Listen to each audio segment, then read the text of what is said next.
বাংলাদেশে এতগুলা বিশ্ববিদ্যালয়, এতগুলা প্রাইভেট ইউনিভার্সিটি, এগুলো তো আমি মানে এটা একদম বলি যে এগুলো হচ্ছে বেকারের ফ্যাক্টরি, আর কিচ্ছু না। আমরা তো মানুষটাকে বিক্রি করছি না, তার শ্রমটাকে বিক্রি করছি ওখানে। আমাকে কাগজে দেখাইলো সে খুব ভালো একজন কাঠমিস্ত্রি বা রাজমিস্ত্রি, মেকানিক।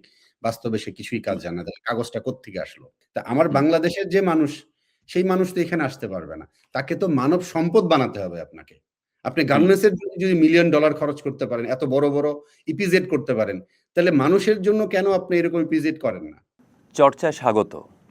আমাদের সঙ্গে আজ যুক্ত আছেন মাকসুদুর রহমান। তিনি মানব সম্পদ বিশেষজ্ঞ এবং ফিজিতে anchor care migration and recruitment PT limited প্রতিষ্ঠা করেছেন। সেখানে বাংলাদেশ থেকে দক্ষ জনশক্তি নিয়ে যাওয়া, তাদেরকে ট্রেন্ড করা, এই বিষয়গুলো নিয়ে তিনি কাজ করছেন। আমরা তার সঙ্গে কথা বলবো। মাকসুদুর রহমান, আপনাকে চর্চায় স্বাগত। ধন্যবাদ, আপনাদেরকেও ধন্যবাদ।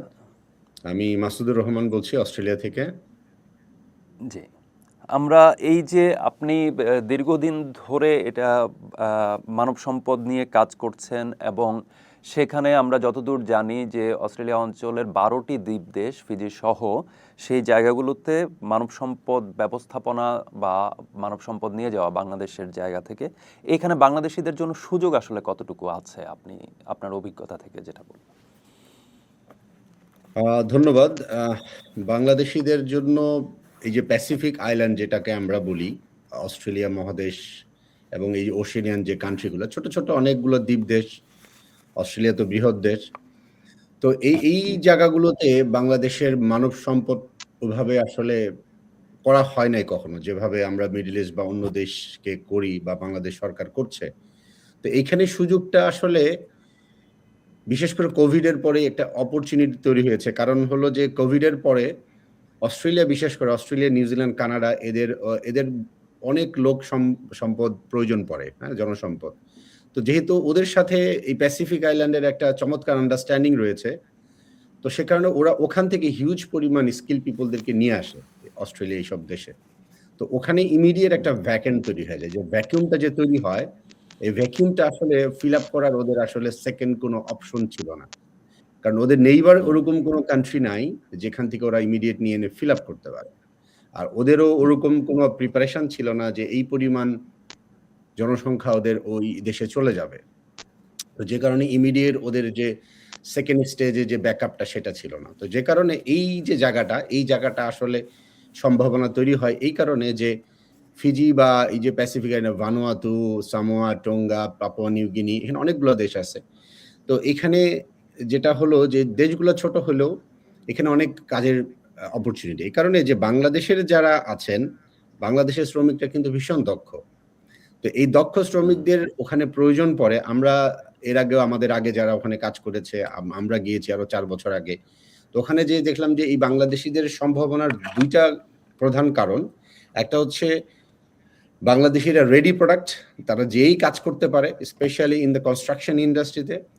আরেকটা হচ্ছে যে আপনার আমাদের দেশে একটু সস্তায় লোকজন পাওয়া যায়। কারণ ফিজির অ্যাফোর্ডেবিলিটি কিন্তু অস্ট্রেলিয়ার মতো না।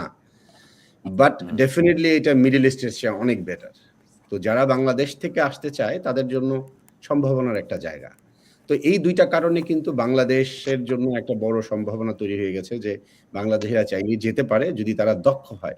বাট কন্ডিশন যে মিডল ইস্টে যেমন আপনার অন্য মালয়েশিয়াতে যে কেউ যেতে পারে, ফিজি বা এই জায়গাতে আসতে গেলে you need to have a proper qualification and certified qualification, এবং অবশ্যই আচ্ছা, আপনার বেসিক একটা কমিউনিকেশন স্কিল থাকতে হবে। তো এই যে সার্টিফিকেশনের কথা আপনি বললেন, মানে একটা তো বললেন যে হচ্ছে কনস্ট্রাকশন খাতে আসলে একটা সুযোগ আছে, এর বাইরে আসলে কোন কোন খাতে আমাদের দক্ষ জনশক্তির কথা যদি বলি বা তুলনামূলক দক্ষ যেটা, সেই জনশক্তির কথা বললে আসলে এর বাইরে আর কি কি খাত আছে?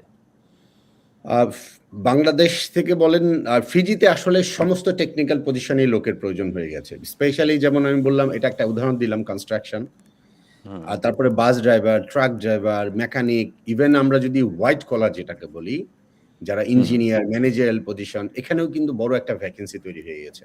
এখন আমাদের উদ্দেশ্যটা আসলে ছিল, বিশেষ করে আমি, মাসুদুর রহমান, আবার আমার অ্যাঙ্কর কেয়ারের এই উদ্দেশ্যটা ছিল যে আমাদের বাংলাদেশ কখনোই হোয়াইট কলার নিয়ে টার্গেট করে নাই। এই যে ইঞ্জিনিয়ার হুম, পাঠানো যায়, ডাক্তার পাঠানো যেতে পারে কিংবা ম্যানেজারিয়াল যে পজিশনগুলো আছে, অ্যাকাউন্ট্যান্ট পাঠানো যেতে পারে।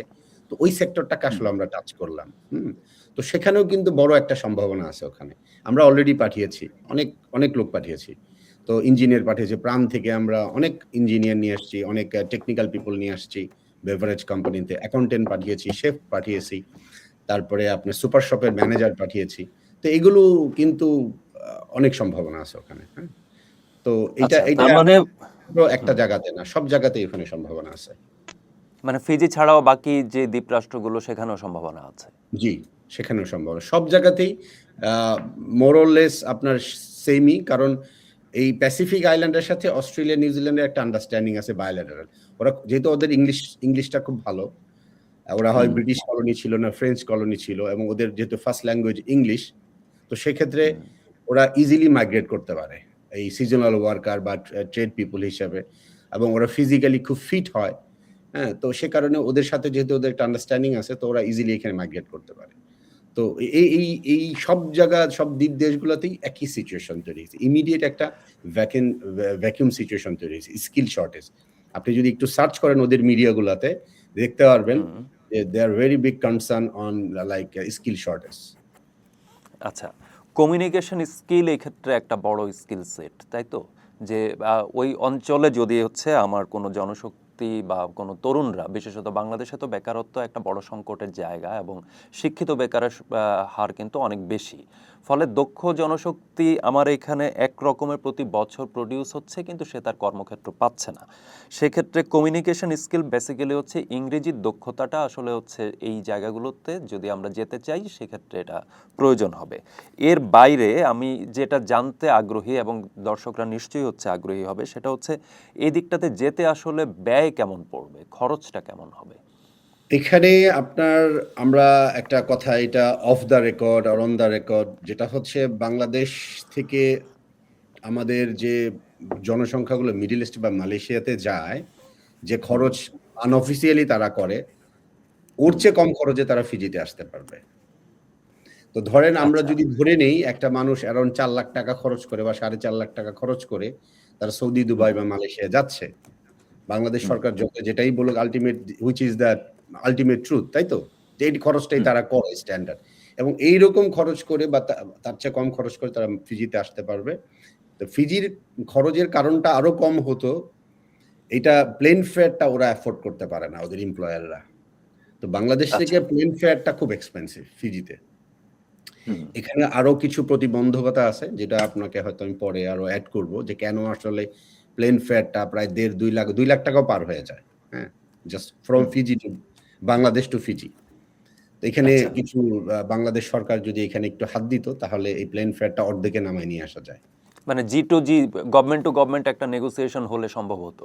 গভর্নমেন্ট টু গভর্নমেন্ট না। বিষয়টা হয়ে গেছে আসলে বাংলাদেশ থেকে যারা বাংলাদেশী পাসপোর্ট হোল্ডার তারা জি, আপনার ফিজিতে বা এই যে ইভেন ফিজিতে যাওয়ার ৩ টা রুট আছে মনে করেন বাংলাদেশ থেকে। হুম, হ্যাঁ? হুম, বাংলাদেশী পাসপোর্ট হোল্ডাররা only can use Singapore route. Hong ওকে, হয়ে ফিজি যাওয়া যায়। হংকং তারা ট্রানজিট ভিসা পাবে না। হুম, তারপরে আপনার ধরেন যে অস্ট্রেলিয়া টাচ করে যদি তারা যেতে পারো, ট্রানজিট নিয়ে যদি যেতে পারত, এই ফেয়ারটা অর্ধেকে নেমে আসতো। তো এই যে একটা ব্যারিয়ার রয়ে গেছে যে আমরা হংকং এর ট্রানজিট ভিসা পাই না। অস্ট্রেলিয়ার ট্রানজিট ভিসা তো পাই না। বাট এগুলো নিয়ে আমি জানি না কখনো কোনো চেষ্টা করা হয়েছে কিনা আমি জানি না। বাট যদি চেষ্টা করা হতো হয়তোবা এটা সম্ভব হতো। তো এইটা একটা ব্যারিয়ার। আর এই কারণে আরেকটা প্রবলেম আছে সেটা হচ্ছে বাংলাদেশ থেকে সিঙ্গাপুর, সিঙ্গাপুর থেকে ফিজি। ফিজি এয়ারওয়েজ অপারেট করে। ফ্রম সিঙ্গাপুর টু ফিজি হচ্ছে ফিজি এয়ারওয়েজ। ওখানে কোনো সিঙ্গাপুর এয়ারওয়েজ নাই। আর হুম, সিঙ্গাপুর পর্যন্ত হচ্ছে সিঙ্গাপুর এয়ারওয়েজ। এদের সাথে আবার একটা আন্ডারস্ট্যান্ডিং আছে যে কারণে ওরা একজন আরেকজনের টিকেট ইস্যু করতে পারে। এই একটা রুটই বাংলাদেশী পাসপোর্ট হোল্ডাররা ইউজ করতে পারে। আরেকটা প্রবলেম হচ্ছে ঢাকা থেকে যদি আপনার সিঙ্গাপুরে অন্য এয়ারওয়েজেও তারা আসতো, ধরেন বিমান হুম, বাংলাদেশ বা আরো যারা আছে, ওটাও তারা ইউজ করতে পারবে না। এখানেও একটা প্রবলেম আছে। প্রবলেমটা হচ্ছে যদি তারা অন্য এয়ারওয়েজে আসতে চায়, তাহলে আবার সিঙ্গাপুরের সাথে যেহেতু ফিজির একটা কোড শেয়ারিং হয়, যেটা বিমানের সাথে বা অন্য প্রাইভেট এয়ারওয়েজের সাথে নাই। তো যে কারণে তারা ২ টা বোর্ডিং পাস ঢাকা থেকে পাবে না। তো সেক্ষেত্রে তাদেরকে সিঙ্গাপুরে আবার ইমিগ্রেশন থেকে বের হয়ে আবার চেক ইন করতে হবে। তার মানে তাকে আবার সিঙ্গাপুরের ভিসা নিতে হবে। এই একটা জটিলতা রয়ে গেছে। তো এটাও যদি সম্ভব হতো যে তারা অন্য এয়ারের সাথে বাংলাদেশ বিমানের সাথে যদি ফিজি এয়ারওয়েজের কোড শেয়ারিংটা হতো, তাহলে কিন্তু হুম, বাংলাদেশ বিমানে যদি সে সিঙ্গাপুর আসতো, অনেক কম প্রাইসে সে ফিজি যেতে পারত। তো এরকম কিছু ফ্যাক্টর যেটা আমরা গত ৪ বছর ধরে ফেস করছি যে অন্য কোনো ওয়েতেই বাংলাদেশীদেরকে আনা যাচ্ছে না। এবং এখানে সিঙ্গাপুর এয়ারলাইন্স এবং ফিজি এয়ারওয়েজ একটা মনোপলি বিজনেস করছে। Which is true. ঠিক আছে? আচ্ছা। তো এইটা একটা স্ট্যান্ডার্ড যে আবার কিছু পজিশনে আমরা যেমন বার্গেন করে আমরা কিছু হুম, পজিশনে আমরা এয়ার টিকেট নিতে পারি। যেমন আমরা যদি যেটা বললাম হোয়াইট কলার পজিশন, ওখানে মেজরিটি পজিশনেই ওরা এয়ার টিকেটটা প্রোভাইড করে। যেমন একজন যদি সিনিয়র অ্যাকাউন্টেন্ট যায়, ম্যানেজার যায়, জেনারেল ম্যানেজার যায়, ওদের ক্ষেত্রে হয়তো যেহেতু ওটার পজিশনটা কম থাকে, ওরা ১টা ২টা টিকেট ওরকম দিয়ে দেওয়া যায়। তো সেক্ষেত্রে তো দেখা যাচ্ছে তার ৳২,০০,০০০ ৳২,৫০,০০০ মধ্যেই বা আরো কমে সে চলে যেতে পারে। যেমন আমাদের একটা রেকর্ড আপনাকে বলি, এটা বা প্রবাসী কল্যাণ মন্ত্রণালয় এই রেকর্ডটা আছে। আমরা যখন ১ম ব্যাচ যেটা পাঠাই, মাত্র হুম। ৳১,২০,০০০ দিয়ে তারা ফিজিতে যায় ২০২৪ এ, ২৪ এর আচ্ছা, শুরুতে। তো ওই ৳১,২০,০০০ ওদের সবার এয়ার টিকেট আমরা ওদের কাছ থেকে আনতে পারছিলাম। তো আমরা শুধুমাত্র আমাদের সামান্য কিছু কস্টিং, বিএমইডির কস্টিং, অন্যান্য আনুষঙ্গিক ৳১,২০,০০০। এটা আমাদের যে প্রবাসী কল্যাণের সচিব সাহেব আছে, উনিও কিন্তু এটা জানতো। উনি নিজে তাদেরকে হুম, ডেকে এটার ম্যান পাওয়ার কার্ডটা দিছিলেন। এবং উনি নিজেও আসলে এটা অবাক হইল যে কিভাবে ফিজিতে, তখনও ফিজিতে কিন্তু ৳৪,০০,০০০ ৳৫,০০,০০০ করে মানুষ যাচ্ছে। তখন আমরা হুম, হুম। ৳১,২০,০০০ দিয়ে শুরু করছিলাম। কিন্তু আসলে এই মার্কেটটাকে আসলে সামহাউ এটা হয়তো আরো আলোচনায় আসতে পারে যে এটা আসলে সামহাউ আমাদের কিছু লোকজন মার্কেটটাকে নষ্ট করে দিচ্ছে। সামহাউ। হুম। তো যাই হোক এই হলো একটা ধারণা যে কেমন কি খরচটা আপনার যেমন আরো কিছু ৩,০০,০০০ থেকে শুরু করে ৪,০০,০০০ ৳৪,৫০,০০০ মধ্যে এটাকে করা যায়। এটাই স্ট্যান্ডার্ড আমাদের কাছে এটাই। আমরা ৳৩,০০,০০০ দিয়েও আচ্ছা, এখন পাচ্ছি। আবার ৪,০০,০০০ ৳৪,৫০,০০০ উঠে যায়। ঠিক আছে? আচ্ছা, আপনি বললেন যে কিছু আ ব্যক্তি বা গোষ্ঠী জায়গাটাকে নষ্ট করে দিয়েছে। এটা কিরকম? মানে কোন ধরনের প্রতারণা বা এই ধরনের ইস্যু কি আছে? প্রতারণা তো আছেই। এটা তার চেয়ে বড় বিষয়টা হচ্ছে যে ধরেন আমরা তো আসলে একটা বিজনেস, তাই না? আমরা একটা হুম, পণ্যের একটা শ্রম তো একটা পণ্য, তাই না? আমরা তো মানুষটাকে বিক্রি করছি না। তার শ্রমটাকে বিক্রি করছি ওখানে। তার জি, যোগ্যতাটাকে বিক্রি করছি। তো এই যে মানুষ নিয়ে আমরা যারা কাজ করি, এটা হুম, হচ্ছে আমরা বলি আমি আমার বেশিরভাগ ইয়াতে একটা কথা বলি, "The product we are dealing with, product itself talks." Product নিজে কথা হুম, বলে কিন্তু, হ্যাঁ? এমন একটা হুম, পণ্য নিয়ে আমরা কাজ করি যে পণ্যটা নিজে কথা বলে। যে মানুষ তো কথা বলে। হুম, আপনি একটা ফোন জি, কিনলেন, ভালো লাগলো না, ফেলে দিলেন। ও তো কথা বলবে না। ওকে আপনি যদি হুম, পানির মধ্যে ফেলে রাখেন, ও তো আপনাকে অভিযোগ করবে না। তাই না? হুম, কিন্তু আমরা এমন একটা পণ্য নিয়ে কাজ করি যে পণ্যটা নিজে কথা বলে। It's very dangerous. যদি ভালো করেন তাহলে ও ভালো বলবে। আর যদি খারাপ করেন ও তাড়াতাড়ি স্প্রেড করে দিবে। এখন যে হুম, প্রবলেমটা হচ্ছে এই পণ্যটা নিয়ে যারা কাজ করছে, তাদের ব্যাকগ্রাউন্ডটা আসলে আমাদের বাংলাদেশ সরকার কতটুকু মনিটর করে বা কতটুকু শক্তভাবে এটাকে হ্যান্ডেল করে আমার এটা নিয়ে একটু মানে জানা দরকার আসলে। আমি মানে সরকারকে এটা বলব যে আসলে প্রত্যেকটা মার্কেট, যেহেতু এটা আমার একটা মার্কেট, বাংলাদেশের জন্য একটা বড় বাজার এটা। হুম, তাই না? তো সেখানে যারা কাজ করছে, আমাদের একজন বাংলাদেশের একজন সচিব কত যোগ্যতা সম্পন্ন হয়, তাই না? দেশের সবচেয়ে মেধাবী লোকটাই তো সচিব হয়। হুম, তাহলে তার স্টেক হোল্ডার হচ্ছি আমরা। আমরা যারা লাইসেন্স নিয়ে কাজ করি। তো তার লেভেলেই তো আমাকে থাকতে হবে। এখন আপনাকে আমি একটা ছোট্ট স্ট্যাটিস্টিক্স দেই। ফিজিতে আমরা যাওয়ার আগেও আরো প্রায় ৩-৪ হাজার বাংলাদেশী অলরেডি ওখানে চলে গেছে বিভিন্নভাবেই। মানে আমি যখন শুরু করার আগে। তো এই বাংলাদেশীর একটা বড় অংশ ধরেন 80% যে ব্যক্তি পাঠিয়েছে ফিজিতে, সে হুম, কিন্তু ফিজিতে অ্যাজ এ ড্রাইভার হিসাবে গেছিল। এখনো সে আছে। সে ওখানে হুম, একটা কোম্পানির ম্যানেজারের ড্রাইভার হিসাবে সে যায় বাংলাদেশ থেকে। এখন ওই ব্যক্তি হুম, ফিজির যত ম্যান পাওয়ার আছে তার মেজরিটি সে পাঠাইছে।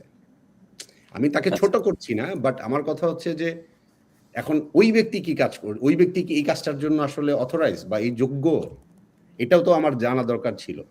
এখন তো এরকম একটা এক্সাম্পল দিলাম। তখন যেটা হয় কি যে ওরা যে প্রবলেমটা করে, ধরেন আমি হুম, যে এমপ্লয়ার এর কাছ থেকে টিকেটটা নিয়ে আসলাম যে, "বাবা তোমার নিয়ম অনুযায়ী ইন্টারন্যাশনাল মাইগ্রেশন এর রুল অনুযায়ী এমপ্লয়ারকে সব পে করতে হয়। এটা হচ্ছে ল।" হুম, তো তাকে আমরা বললাম যে, "তোমাকে এয়ার ফেয়ারটা পে করতে হবে। এটা ল।" তো বলল যে, "ও যেহেতু আমার ফার্স্ট এমপ্লয়ার ও তো এত কিছু জানে না।" তো তো ও তো প্রথমে নিয়ে গেলো। এরপরে সে যখন আরো লোক চাইলো, তখন বললাম যে তুমি এয়ারফেয়ার দিতে হবে। তো বললো যে আমি কেন দিব? আমার কাছে তো আরো 5 জন এজেন্সি বসে আছে, তারা বলছে তারা সব দিয়ে দিবে। বুঝাতে পেরেছি? হুম, হুম, তারা এয়ারফেয়ারটা দিয়ে দিবে, তারা ভিসা ফি দিয়ে দিবে, তারা সব দিয়ে দিবে। তা পারলে তারা আরো অন্য কিছু দিবে। ঠিক আছে? এখন এইভাবে হচ্ছে কি যে আপনি যখন মার্কেটে কাজ করবেন, স্বাভাবিক তারাও তো চিন্তা করবে আমার যদি $5,000 সেভ হয়, $3,000 সেভ হয়, তা আমি যদি 100 টা লোক নিয়ে আসি, তাহলে কত টাকা আমার সেভ হচ্ছে, তাই না? হুম, তো এভাবেই আসলে মার্কেটটা স্পয়েল হতে শুরু করে। যে এই যে আমরা $1,20,000 পাঠাতে পারতাম, যদি আমরা যারা কাজ করছি, তারা যদি একই হুম, স্ট্যান্ডার্ডটা ফলো করতাম। ঠিক আছে? কিন্তু আল্টিমেটলি এটা আসলে হয় নাই। তো যে কারণে এই যে এখন এয়ারফেয়ারটা নিতে পারি না। আবার আরো কিছু প্রবলেম আছে যেটা বললাম যে এই যে মার্কেটটা নষ্ট হয়ে যাচ্ছে এই কারণে। যে যখন আপনি হুম, যে ব্যক্তিটা যোগ্য, সে হুম, ব্যক্তিটা কিন্তু ৳৫ লাখ ৳৬ লাখ খরচ করে ফিজি যাবে না। ভালো একজন ইলেকট্রিশিয়ান কিন্তু বাংলাদেশেও ৳১ লাখ কামাতে পারে। তাই না? হ্যাঁ, তো ওই ব্যক্তি কেন ৳১ লাখ ইনকাম করার জন্য ৳৫ লাখ ৳৬ লাখ দিয়ে যাবে? যখনই আপনি ৳৫ লাখ ৳৬ লাখ দিয়ে একজন ইলেকট্রিশিয়ানকে খুঁজবেন, তখনই আপনার কোয়ালিটিটা ফল করবে। স্বাভাবিক। যে লোকটা অযোগ্য, সেই লোকটাই কিন্তু যাবে। তখন কি হচ্ছে ওই হুম, মার্কেটে আমাদের দেশের রেপুটেশনটা এভাবে খারাপ হচ্ছে। প্রচুর কমপ্লেইন আছে আমাদের ওখানে যে ফিজি হুম, থেকে আপনি যদি রিসার্চ করেন যে বাংলাদেশ যারা আসছে তাদের হুম, কোয়ালিটি খুব খারাপ। কিন্তু আসলে বিষয়টা তো বাংলাদেশের লোকের কোয়ালিটি খারাপ না। তারা যাকে চুজ করছে এই লোকটা আনার জন্য, সেই লোকটা যোগ্য হুম। না। রাইট পিপল টাকে নিয়ে আসে নাই। তো এই এইভাবেই যে কিন্তু আমাদের দুর্নামটা হয় সব জায়গায়। হুম? এই যে জায়গাটা যে একটা হলো তুলনামূলক এমপ্লয়ারের কাছ থেকে যে প্লেন ফেয়ার বা আদার্স কস্টিং যেটা পাওয়ার কথা সেটা হচ্ছে আমার যারা যেতে ইচ্ছুক প্রবাসে তাদের উপর চাপিয়ে দেওয়া। এটাতে তো তার উপরে একদিকে আর্থিক চাপ তৈরি হচ্ছে, আরেকদিকে হচ্ছে আপনি যেটা বললেন যে দক্ষতার জায়গায় একটা তারতম্য ঘটছে। এটা একটা বিষয়। এক্ষেত্রে আমাদের সরকারের সঙ্গে বা আপনার যেই অ্যাঙ্কর কেয়ার বা আপনার যে প্রতিষ্ঠান, আপনারা কখনো এই সরকারের সঙ্গে এই বিষয়গুলো নিয়ে ডিসকাশনে গিয়েছেন? যে এইটা আসলে কোন প্রক্রিয়ায় কিভাবে করা দরকার? আপনাকে আমি আমার একটা তথ্য দিয়ে রাখি যেটা হচ্ছে গত বছর ২০২৫ এর অক্টোবরে আমি ফিজি হুম, থেকে একজন মন্ত্রী পুরা মন্ত্রিসভা সহ নিয়ে যাই বাংলাদেশে। হুম, একজন হুম, মন্ত্রী প্লাস তার যে সচিব সবাইকে আমি নিয়ে যাই। বাংলাদেশে আসলে তারা হুম, কখনো যায় নাই। বাংলাদেশ সম্পর্কে তাদের যেহেতু এত নেগেটিভ ধারণা, তো তখন আমি নিজেই উপযাজক হয়ে বললাম যে তোমাদের একবার আসলে বাংলাদেশ ভিজিট করা উচিত। তাহলে তোমাদের ধারণা চেঞ্জ হয়ে যাবে। তো ও আগ্রহ প্রকাশ করলো, হুম, তো ও যেতে চাইলো। আমি তাকে নিলাম। আমি গেলাম। বাংলাদেশ সরকার এখানে আমাদের বাংলাদেশ হাই কমিশন যা ভূমিকা পালন করার কথা সবই করলেন। তবে আমি একটা কথা আগেই বলে দেই, বাংলাদেশ সরকার এই যে একজন মন্ত্রী গেল বা আমি একজন স্টেক হোল্ডার হিসেবে গেলাম, বাংলাদেশ সরকার অসম্ভব চমৎকার একটা সার্ভিস দিয়েছে যেটাতে আমি আসলেই মুগ্ধ হয়ে গেছি। হ্যাঁ? আমার একটা ইন্টারভিউ হুম, হয়েছিল বাংলাদেশে। সেখানেও আমি কথাটা মেনশন করছি। যে তারা যেভাবে তাদেরকে টেক কেয়ার করছে ইস ভেরি লাইক ইমপ্রেসিভ। তো যাই হোক ওখানে আমাদের যে আ প্র আমাদের যে প্রবাসীর যে উপদেষ্টা ছিলেন জনাব আসিফ নজরুল উনার সাথে এবং পরে আমাদের দ্বিপাক্ষিক একটা আলোচনা হয়। তো ওই হুম, আলোচনায় আসলে এই বিষয়গুলা কিছু আমরা তুলে ধরেছিলাম। ঠিক আছে? তো জি, সেটার পরে আসলে আমার কিছু প্রস্তাবনা ছিল। উনি আমাকে বলেছিলেন। তো আমি বলেছিলাম যে, "দেখেন প্যাসিফিক আইল্যান্ডটা নিয়ে বাংলাদেশ কখনোই ওইভাবে কাজ করে নাই। আর যেহেতু এটা একটা হুম, অনেক দূরের একটা জায়গা, ছোট দেশ, অনেক হুম, দেশের নাম হয়তো বাংলাদেশ জানেও না। বাট আমি হুম, যেহেতু ওখানে ২০ বছর ধরে থাকি অস্ট্রেলিয়াতে, আমি এই ইন্ডাস্ট্রি নিয়ে কাজ করতে আগ্রহ প্রকাশ করছি। তো আপনারা যদি একটা সেগমেন্ট করে দেন যে, এই সেক্টরটাকে আসলে আমরা একটা পাইলট প্রজেক্ট হিসাবে নিতে পারি। এরকম যে টিপিক্যালি যেভাবে মিডল ইস্ট বা মালয়েশিয়ায় কাজ হয়, ঠিক ওভাবে না, অন্যভাবে আমরা কাজ করি। তো সেরকম একটা প্রস্তাবনা আমি আসলে দিয়েছিলাম। তারাও কিন্তু আগ্রহ প্রকাশ করেছিল। এটা নিয়ে আসলে হুম, উনাদের একটা টাস্ক ফোর্স আছে। সেই টাস্ক ফোর্সের সাথেও হুম, আমার মিটিং হয়েছিল। আমি কিছু প্রস্তাবনা দিয়েছিলাম। আমরা আলোচনা করেছিলাম। কিন্তু আসলে শেষ পর্যন্ত এটার আসলে কিছু আমি আউটপুট আর পাইনি। তো যাই হোক এই মানে পর্যায়ে এটা আটকে গেছে কোথাও একটা। পরে আমিও আসলে হুম, যেহেতু চলে আসছি আর হুম, আমিও আসলে যেহেতু একজন লাইসেন্সের মালিক, তো তারা ধরেই নেয় হয়তো এখানে আমার কোনো ব্যক্তিগত বেনিফিট থাকতে পারে। তো আমার কথাটা হুম, হচ্ছে সিস্টেম যদি ভালো হয়, সবাই তো বেনিফিটেড হবে, তাই না? হুম, আমি ওই কথাটাই সবসময় বলি যে আমি যদি ফুটবল প্লেয়ার হই, আমি তো ফুটবল প্লেয়ারের সাথেই ফাইট করব।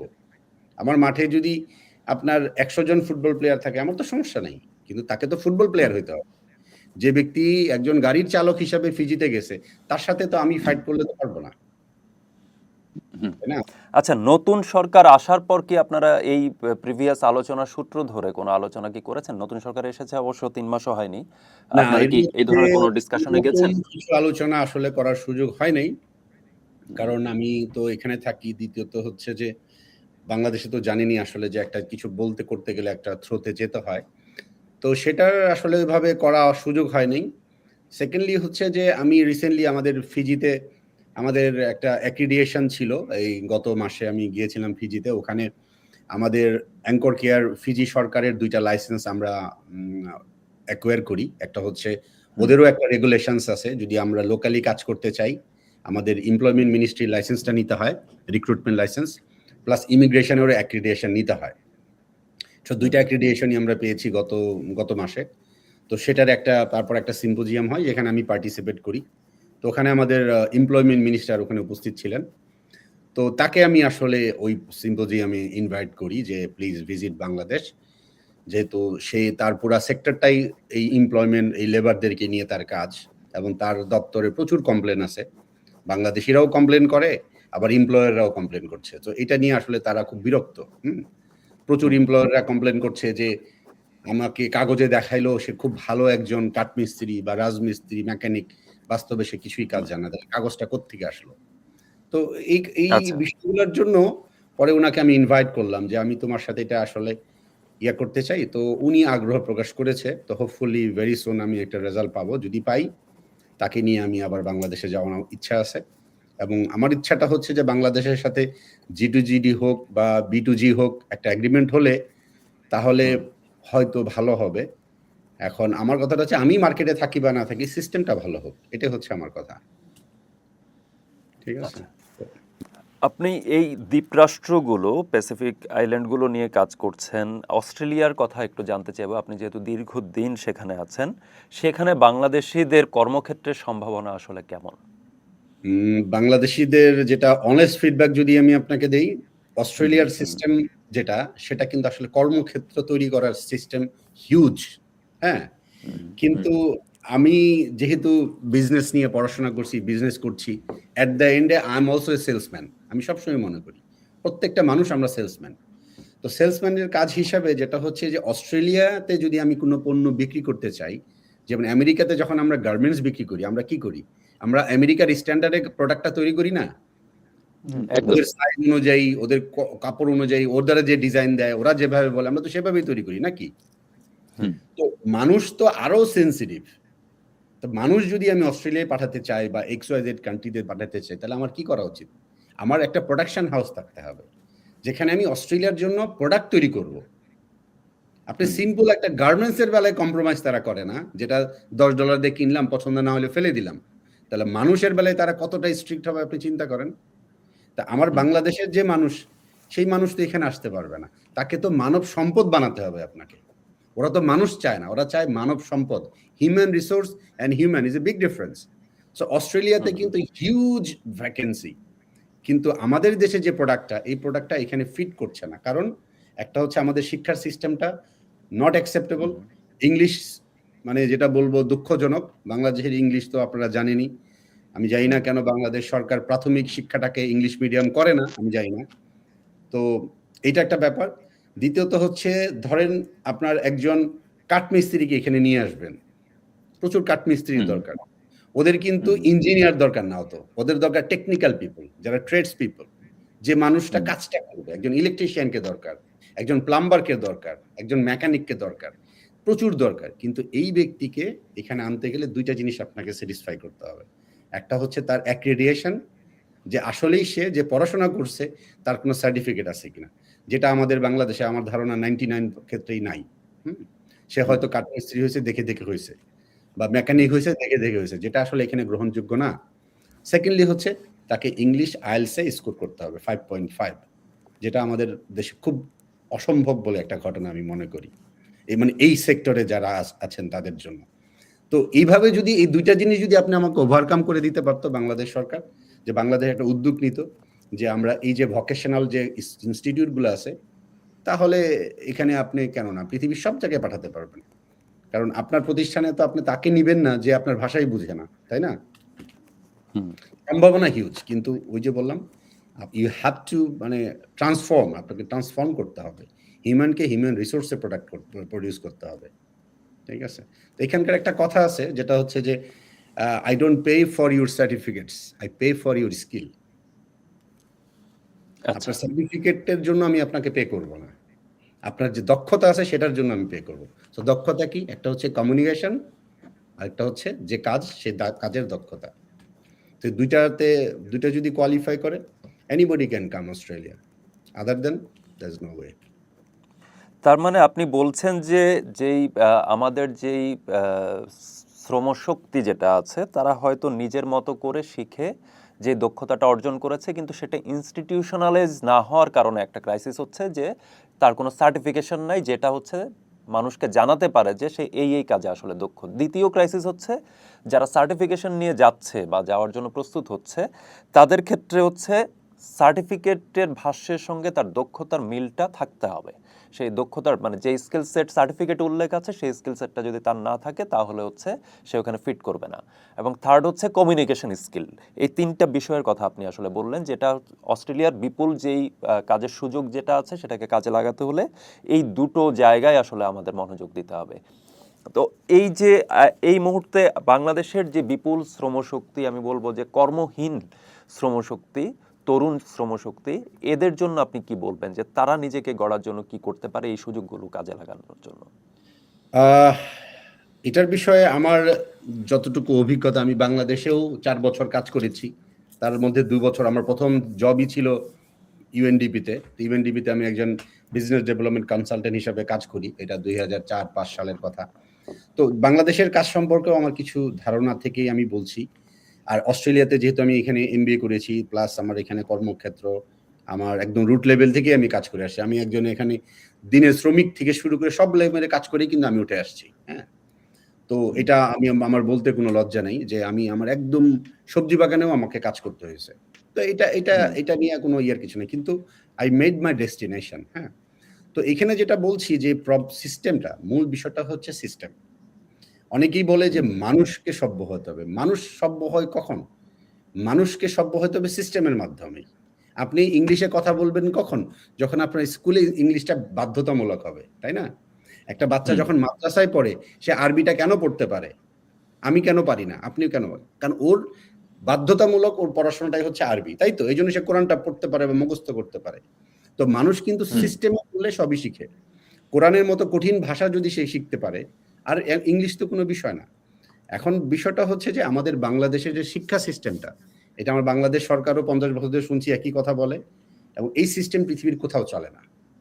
আপনি ছোট্ট একটা ফিজিতে যান, তাদের ৯ লক্ষ লোক, ছোট্ট একটা দেশ। তাদের ইংলিশ শুনলে আপনি অবাক হয়ে যাবেন। তাদের স্কিল শুনলে আপনি অবাক হয়ে যাবেন। তারা তো পৃথিবীর কোথাও তেমন জনশক্তিও পাঠাইতে চায় না। অথচ তারা কি ডেভেলপ দেখেন, যে কোথাও একটা রাস্তায় ধুলাবালি পাবেন না।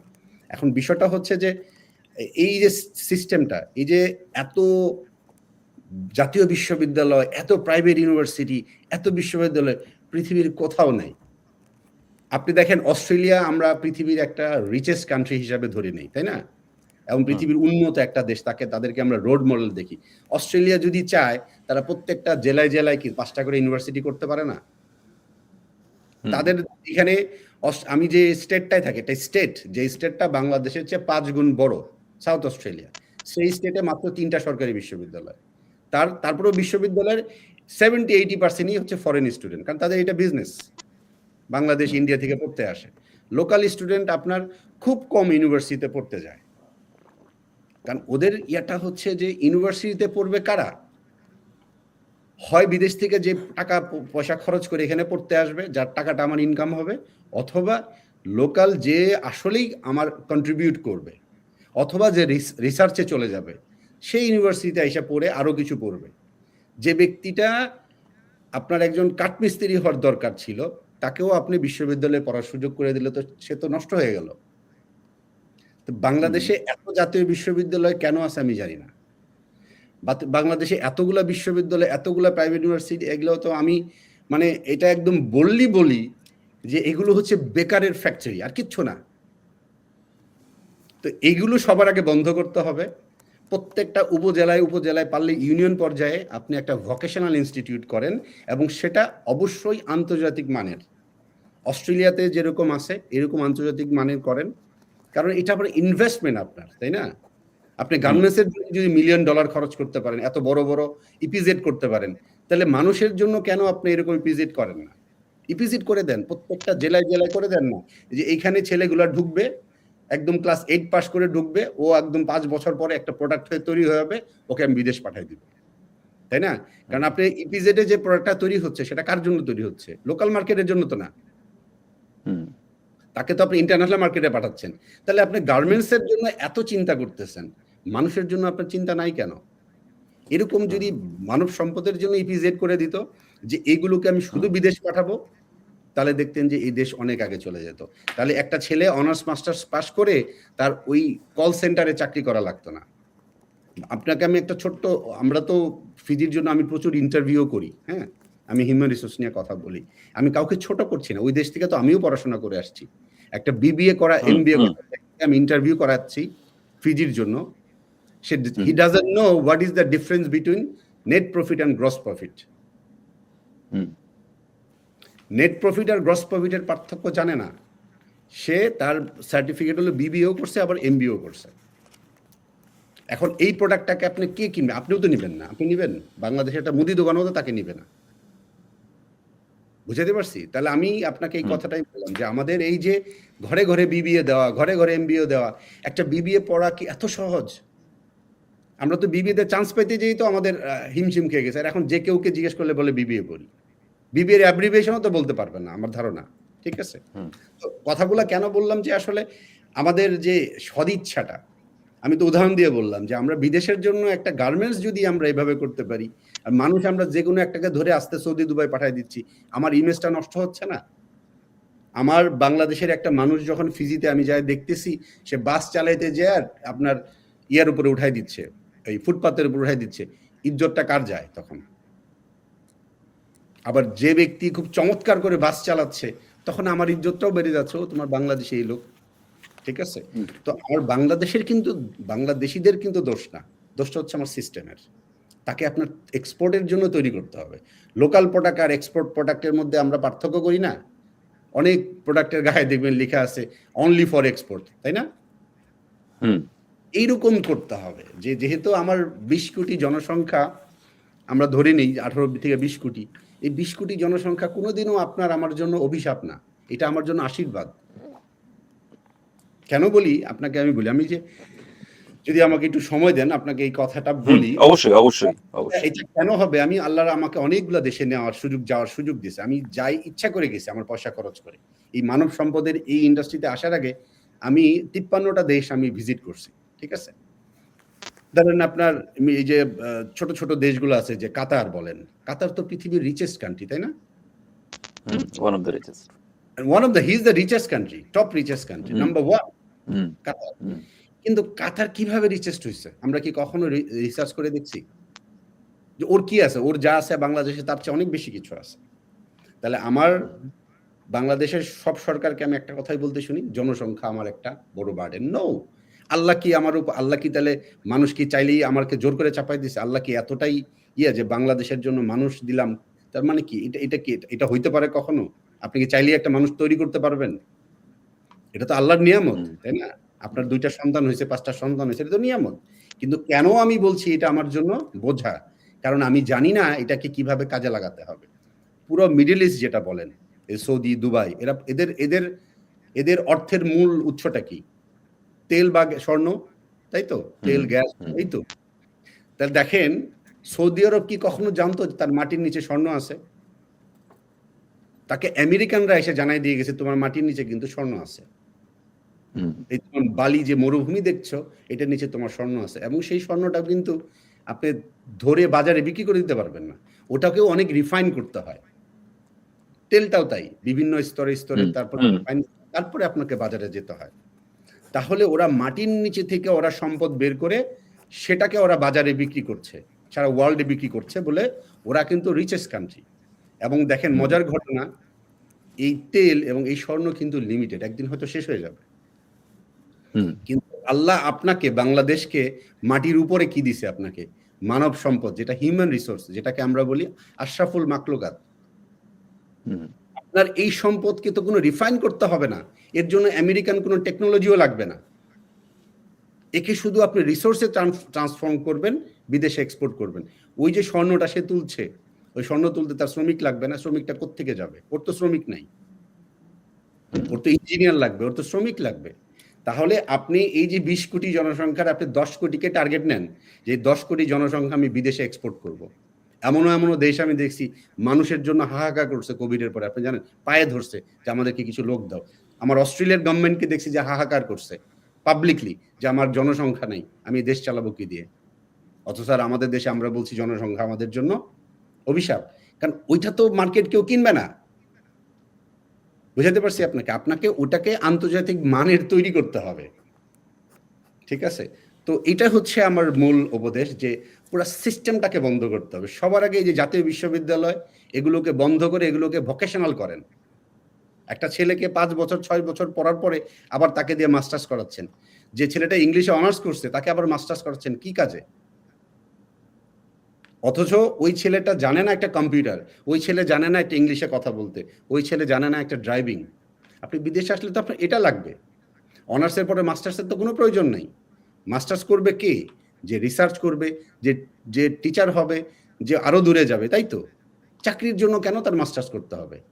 হ্যাঁ, মাস্টার্স করবে কখন? যেন হ্যাঁ 20 বছর পরে সে মনে করলো যে না আমার এখন একটা ডিগ্রি দরকার, তখন আমি করলাম, বা আমার বিজনেসের জন্য দরকার হলো করলাম।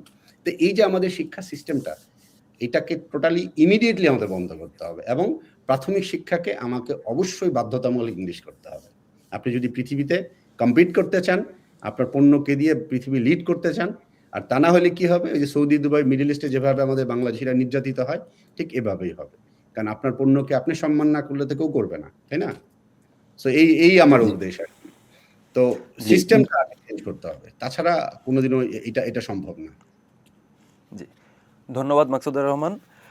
অনেকগুলো বিষয় আসলে এই আলোচনায় এলো। একটা খুবই বড় জায়গা, যেটা হচ্ছে প্রায় আনটাচড, আমরা খুব আলোচনায় সেভাবে দেখি না। আমাদের শ্রম বাজার হিসেবে আমরা চিহ্নিত করে রেখেছি মধ্যপ্রাচ্যের দেশগুলোর দিকে, এবং দক্ষ জনশক্তির জায়গায় হচ্ছে ইউরোপ বা হচ্ছে যুক্তরাষ্ট্র, নর্থ আমেরিকান কান্ট্রিগুলো। এই জায়গাগুলোর কথা আমরা সাধারণত বলি বা ভাবি, বা নিদেন পক্ষে অস্ট্রেলিয়ার কথা প্রসঙ্গটা আসে। কিন্তু মাকসুদুর রহমান যেটা জানালেন সেটা হলো যে আমাদের এই যে বিরাট একটা সম্ভাবনা, ইভেন অস্ট্রেলিয়ার ক্ষেত্রেও তিনি বললেন যে প্রচুর কাজের সুযোগ আছে, কিন্তু সেটার জন্য আসলে সুনির্দিষ্টভাবে দুটি জিনিস দরকার। একটা হচ্ছে ইনস্টিটিউশনালাইজড দক্ষতার এক ধরনের সনদ প্রয়োজন, আরেকটা হচ্ছে কমিউনিকেশন স্কিল প্রয়োজন। এই দুটো যদি থাকে তাহলে কাজের সুযোগটা পাওয়া যাবে, এবং সেখানে প্রচুর সুযোগ আছে, সেটা কাজে লাগাতে পারে বাংলাদেশিরা।